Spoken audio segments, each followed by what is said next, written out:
আসসালামু আলাইকুম এভরিওয়ান, কেমন আছেন? আশা করছি সবাই খুব ভালো আছেন। আলহামদুলিল্লাহ আমরাও ভালো আছি। চলে আসলাম প্রতিদিনের মতো নতুন আরেকটি ব্লগ ভিডিও নিয়ে। তো সকালবেলা ঘুম থেকে উঠে নাস্তা পানি করে হচ্ছে যে কি রান্না করব সবকিছু গুছগাছ করে রেখেছি, কিন্তু হঠাৎ করে দেখি ওর পাপা অনেক বাজার মানে মাছের বাজার পাঠাই দিছে। তো এই মাছ কাটতে কাটতে আমার অবস্থা আরো খারাপ হয়ে যাবে, কখন রান্না বান্না করব জানি না। অনেক দেরি করে পাঠাইছে। তো এখানে শিং মাছও আছে। তো কি আর করা, যেহেতু কাজের আপা আসছে তো ওনাকে বললাম যে আপা একটু কেটে দিয়ে যান, আর ইলিশ মাছটা কাটবো না, এভাবেই রেখে দিব ফ্রিজে।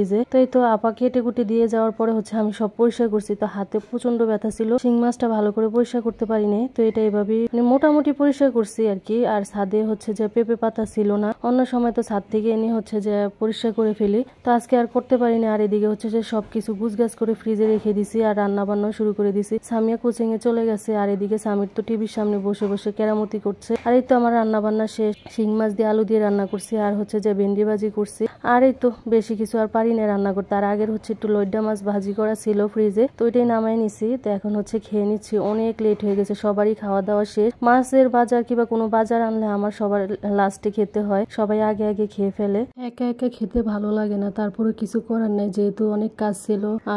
একদম ফ্রেশ হয়ে আস্তে আস্তে লেট হয়ে গেছে। তো খাওয়া দাওয়া শেষ করে একটু বারান্দা আসলাম। আজকে সারাদিনই বৃষ্টি পড়তেছে সকাল থেকে, তো জানি না এই বৃষ্টি কতদিন পড়বে। বর্ষাকালের ফিলিংস পাওয়া যায় না, এখন হচ্ছে যে বৃষ্টি শুরু হয়েছে। এখন তো প্রায় বর্ষার শেষের দিকে। আর এদিকে বিকেলবেলা সামিয়া নুডলস বানাইছে সবার জন্য, তো আমরা সবাই নুডলস খাইলাম। আর এদিকে ওর পাপা অনেকগুলো আম পাঠাই দিছে, আম রুটি আরো অনেক কিছু আনছে। তো সামিয়া ওগুলো গুছিয়ে ফেলছে। তো এই আমগুলো আমি হচ্ছে ওদিন দেখে আসছি, আর আজকে ওর পাপা নিয়ে আসছে। এই ভিডিওটা এই পর্যন্ত। আল্লাহ হাফেজ।